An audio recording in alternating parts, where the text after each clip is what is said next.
open on the Barton farm. The kids are out and about, the two boys in the field playing catch with a baseball, while Laura Barton prepares the food. Clint stands off to the side with his daughter Lila. He watches as she makes her shot as the arrow whizzes through the air and lands straight in the center of the target. He smiles and tells her to go pick up her arrow, and she happily does, curiously noticing the sound of thunder in the air on a sunny day. As she turns around to ask her dad what that was, her eyes scan the field and find that he's missing.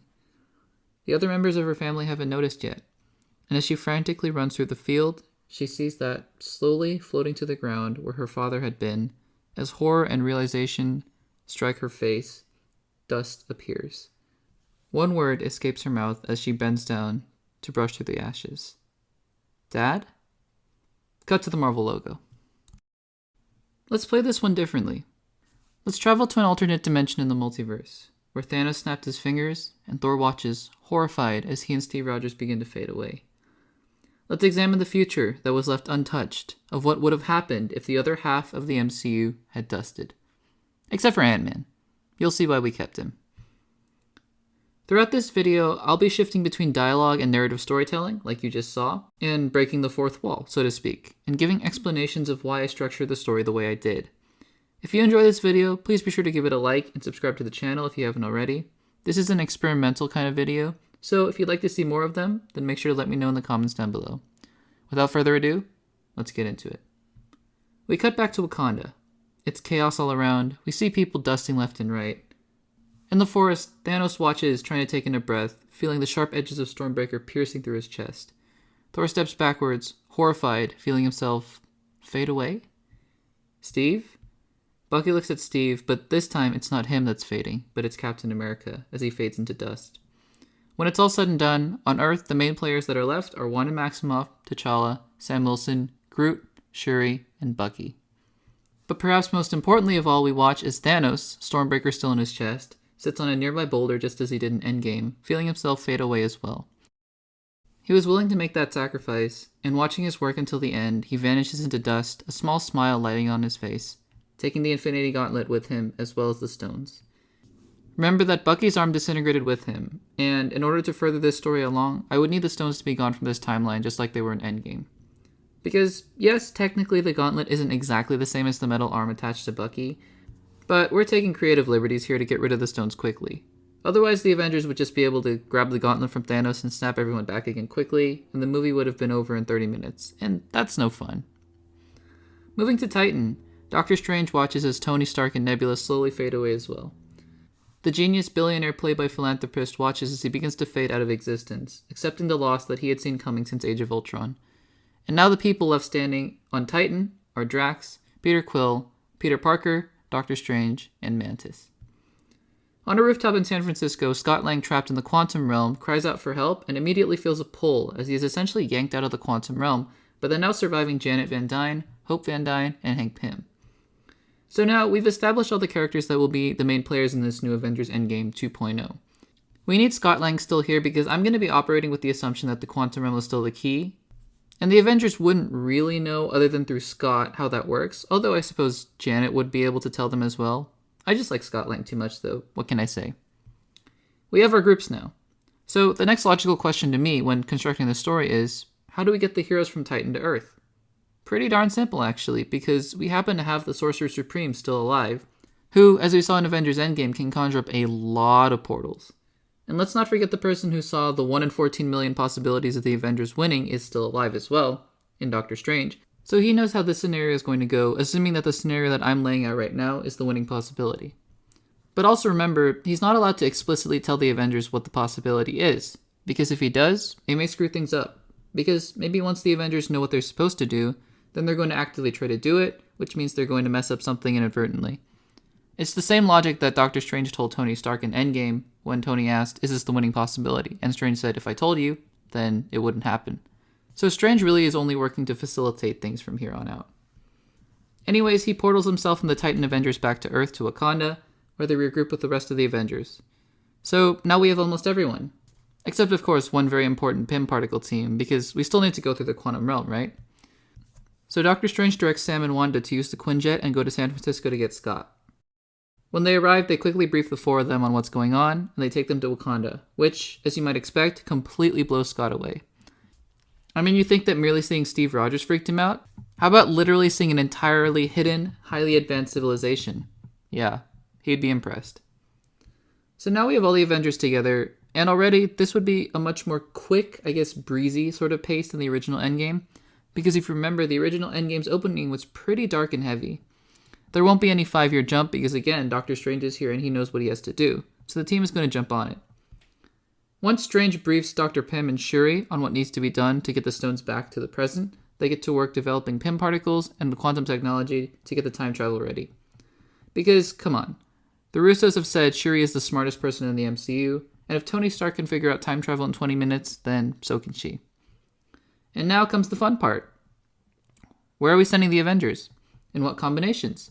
To me, this was the most interesting aspect of this whole kind of simulation, because I'm sure that this is exactly what the Russos and Marcus and McFeely were talking about when deciding how to get the stones.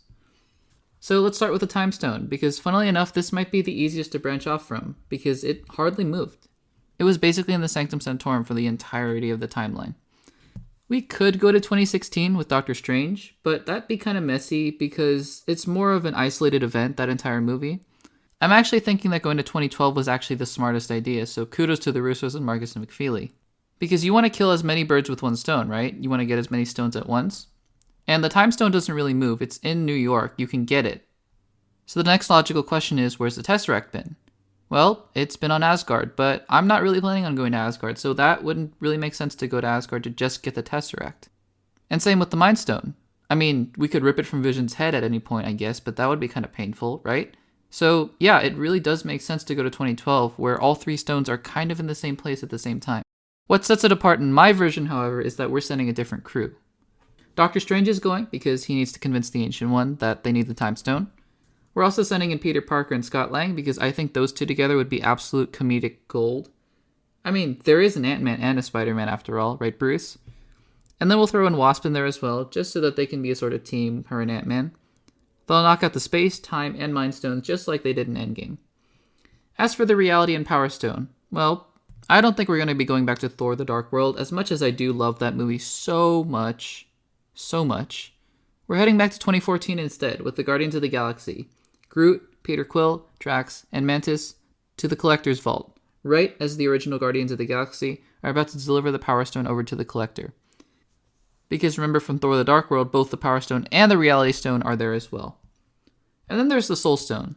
So Mantis is still around, and I think an interesting thing about her is that while she may not have exactly known about Vormir and everything, I think it would have been pretty safe to assume that when she was reading Thanos' thoughts in Infinity War, she was kind of able to piece together where it was and what happened, just as Peter Quill did. So who do we have left to send to Vormir? Well, Bucky, Sam, and T'Challa. I think that's a fun combination, and I think putting them out of their element in a completely different planet would be a fun idea. So we have Hank, Janet, and Shuri manning the entrance to the Quantum Realm in Wakanda, while the rest of the Avengers head back in time to get the stones. And now, the real fun begins. Let's follow each storyline one by one, just so it's a little more streamlined. So, 2012 New York, just like last time. We get to see the circle shot, of course, and then we see the 4 Avengers pop in, who are, remembered, Strange, Wasp, Ant-Man, and Spider-Man. So, how do we get the stones? Well, Strange will head to the rooftop and have a discussion with the Ancient One, and we'll get back to them later. So now it's up to the remaining 3 to get the space and the Mind Stone. I think this is where it gets really fun. So, Peter Parker could easily swing into the Avengers Tower and just destroy everything and get the 2 stones, sure. But I think what would be even more fun is if Peter Parker disguised himself as an intern, like he was for Stark, or he said he was at least. Avengers Endgame is all about callbacks, right? And I think this would be a really nice callback to what he was doing in Spider-Man Homecoming, at the Stark internship. So he would sneak into Avengers Tower hidden in plain sight. In my mind, he's going to make a run for it towards Tony and try to distract him, while Wasp goes and gets the Tesseract case. I mean, wouldn't it be really fun and ironic to just see Peter Parker talking to Tony before Tony even knew him? "Do I know you?" Tony Stark would say, looking down, and Peter would hesitate for a second and say, you might have seen me around. I'm interning for you, for the Stark internship." Tony would raise an eyebrow. "That's odd," he'd say. "I don't remember giving out any internships." Meanwhile, the briefcase would be on the floor, and Wasp would kick it out of the way, just like Ant-Man did earlier in Endgame, and she would fly away with it because something, ants can carry a lot of more weight, something. And then when Tony realizes that the Tesseract's gone, Peter webs him up and swings away. Because Honestly, would Peter really be that careful when it came to time travel and his secret in this timeline? He would probably think, oh, no one would care that much in this timeline anyways because I'm not coming back here. Although it would be funny to see his conflicted feelings when he webs up his old mentor. So he leaves Tony in a sort of cocoon of webs, which is how Thor and Alexander Pierce finds him. Upstairs, Ant-Man intercepts the strike team right as they get to the elevator. From there, he basically just shrinks and grows back to normal size, repeatedly punching all of them and knocking them out before they even have any idea what's going on. He then runs with the scepter back outside the elevator, only to get punched by an angry Hulk. Because remember, all the Avengers went down on a different elevator, so Scott and Hulk would be alone on the top floor, which would make for a less complicated situation. And then we get to see something that would be really fun. Ant-Man versus the Hulk. Literally the biggest and smallest Avengers. Or, I guess, the biggest and even bigger-est Avengers, depending on Ant-Man's size. But Scott knows that if he gets too big, he's basically going to collapse the entire building. So that's not happening. So they duke it out, and Scott basically has to do the same thing that Steve did to himself, which is mind control the Hulk with the scepter. But of course, since he doesn't know about it, he kind of just does it on accident because he's trying to use the scepter as a weapon and accidentally pokes Hulk. So, yeah. Now we have a brainwashed Hulk to deal with. But I guess that's not Scott's problem. Meanwhile, Doctor Strange floats down to meet the Ancient One, who looks mildly surprised. What brings you here from the future, Doctor Strange? He looks at her and says, Ancient One, I've come to bargain. I've come for the Time Stone, he'd say, and she immediately would cover it with her hand. You, of all people, should know that you can't have it. I gave it up to Thanos, he said, repeating the words that Hulk basically told her in Endgame. I gave it up to him knowing that it would lead to our defeat, and I need it now to make things right. We will return the stones. Again, it's essentially the same argument that Bruce gives to the Ancient One, only it's with Strange this time actually telling her what's going to happen. So, great, we have 3 of the stones. Now, let's move to nowhere. So, Peter Quill isn't exactly the stealthiest person in the world, and he'd kind of make a buffoon of himself at some point. And since we can't have a Cap v Cap fight, why not a Star-Lord v Star-Lord fight instead? Because I'd be willing to bet that this would be bound to happen if they sent Star-Lord back in time to his former self. Anyways, Nowhere is very much alive and well now, and they have to enter that casino area where Rocket gets mad at Drax in the first Guardians. The other versions of the Guardians, the 2014 ones, headed inside to meet the Collector, and Peter Quill from 2018 throws a small explosive into the room after them, as well as in the casino room, causing an explosion and also causing mass confusion as everyone in the casino room tries to evacuate. So obviously the 2014 Guardians are confused, and they presume it's Ronan. The new Guardians, not really having a plan to be sneaky or anything because that really isn't their style, just kind of barges into the vault and comes face to face with their counterparts. Wouldn't it be really interesting to not just have like a Star-Lord v Star-Lord fight, but almost like a Civil War moment where the two teams face each other, except they're the same people? You'd have Star-Lord, and the 2018 one would look at his former self and say, man, I really need to work out. Meanwhile, Teenage Groot and Adult Groot are sizing each other up, while Rocket just looks all sorts of confused. And Drax, I think that would be the funniest one of them all. I've mastered the ability of standing so incredibly still that I've become invisible to the eye. You're an imbecile. So we have a little Guardians of the Galaxy Civil War. And eventually they just resort to having Mantis put them all to sleep while they're distracted fighting themselves. So Peter naps the Power Stone from Peter, and they get the Reality Stone. But before they go, because he would do this, Peter takes one last look at the sleeping Gamora and quickly scoops her up, attaching Pym particles to her belt and taking her back home with him. Come on, he would. And also, sequel's got a sequel, right? Guardians of the Galaxy Volume 3, anyone? And finally, our Earth-based heroes heading to Vormir. They arrive in 2018 right as Thanos is about to sacrifice Gamora, and I think it'd be kind of cool to see a little skirmish between those 3 Avengers plus Gamora and Thanos, but ultimately, Thanos succeeds and gets the Soul Stone by sacrificing Gamora. But I think that's kind of the point, because as we know, these 3 Avengers, T'Challa, Sam, and Bucky, they don't really know how the mechanism of the Soul Stone or Vormir works, and so it actually ends up working out for them that Thanos gets the stone because they need the stone. So we then see our usual flash of light, and Thanos is transported to that little pool where he gets the stone. But right as he's about to portal away, he gets completely ambushed by the Avengers. Now, Thanos is still mega powerful, and he only has 3 stones. But remember that emotionally, he's in an extremely vulnerable state because he just sacrificed his own daughter, and they're able to wrestle the Soul Stone away from him and knock him unconscious. I also think it'd be funny to have a little exchange between Sam and Bucky before they go. Bucky looks at Sam and goes, "Can you imagine if we had to sacrifice each other? Man, I would have just gladly pushed you off that cliff," calling back to their banter in Civil War.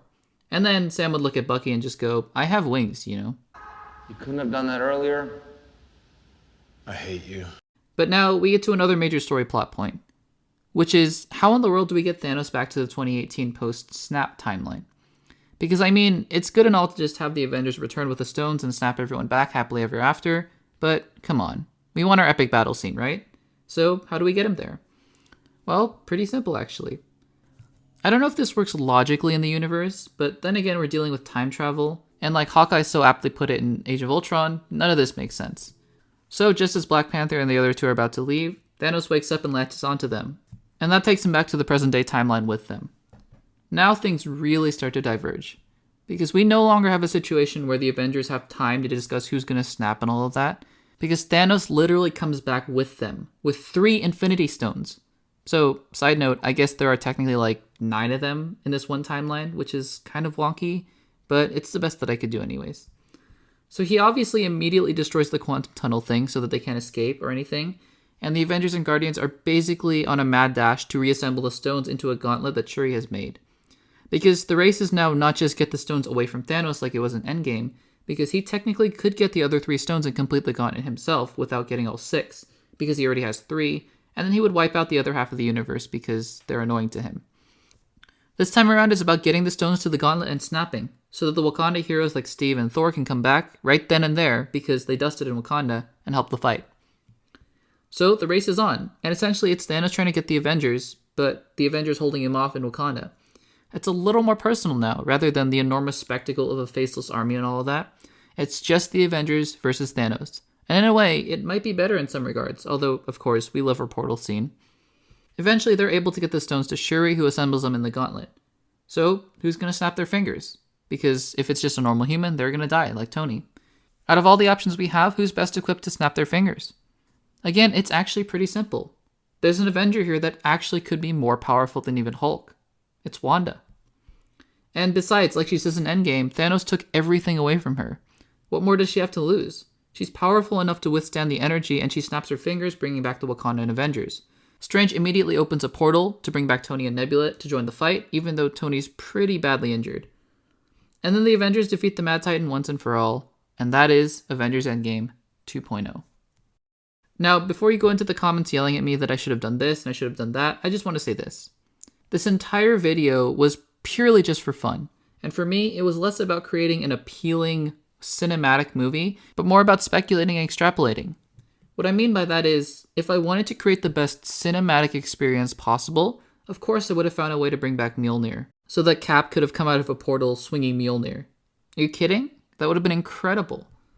But that also would have caused me to bend over backwards narratively, trying to figure out a way to get Mjolnir back into this main timeline. Trust me, I thought a lot about it, and I tried to bring it back into the story, but it just doesn't work. The only 3 people that are able to lift the hammer are Vision, Thor, and Cap. And unfortunately for me, all 3 of them are dead. Could I have just gone the route of bringing Thor from a different dimension and just have him wield Mjolnir so that Cap can wield it later, and then just have 2 Thors at the end of the movie? I mean, sure, and that would have gotten the moment, right, with Cap swinging Mjolnir at Thanos, but it just would have made the narrative so much more messy. This video was less about things that were going to be awesome to see in a movie, and more about me speculating what would have logically happened if the other half of the MCU had dusted. I was just doing my best with the constraints of Infinity War, and trying to wrap up the story in a way that was effective and logical. And secondly, like Doctor Strange said, this is one of millions of possibilities to take this story that the Russo brothers set up in Infinity War. I could do this 100 more times, each a little bit differently, and they would all be equally as viable. This is not a definitive interpretation. There is no such thing for something that doesn't even exist. You're free to make up your own story. And in fact, if you think you have a great one, then let me know in the comments. Or you can email it to me at accessblockbusters@gmail.com. And lastly, do I think my version of this Endgame movie is better than what we got? Absolutely not. I wouldn't trade Endgame for about anything in the world. And I think it's an absolutely fantastic movie. I would love to have a discussion with you in the comments about where I have plot holes, continuity errors, where you think I could have had better character moments. But again, like I said earlier, this was just about me having fun, and at the end of the day, I just hope you found this video entertaining and interesting. Let me know what you thought about this video. It's a new format, and I don't know if I'm going to be continuing this or if it's going to work out, but if you'd like more of these theorizing or what-if videos for different franchises, then let me know. And in addition, if you have specific ideas like what if this or what if that, then also let me know in the comments down below as well, and I might start working on those videos. Make sure to subscribe if you haven't already, and give this video a like to support the channel. Thanks so much for watching, and I'll see you in the next one.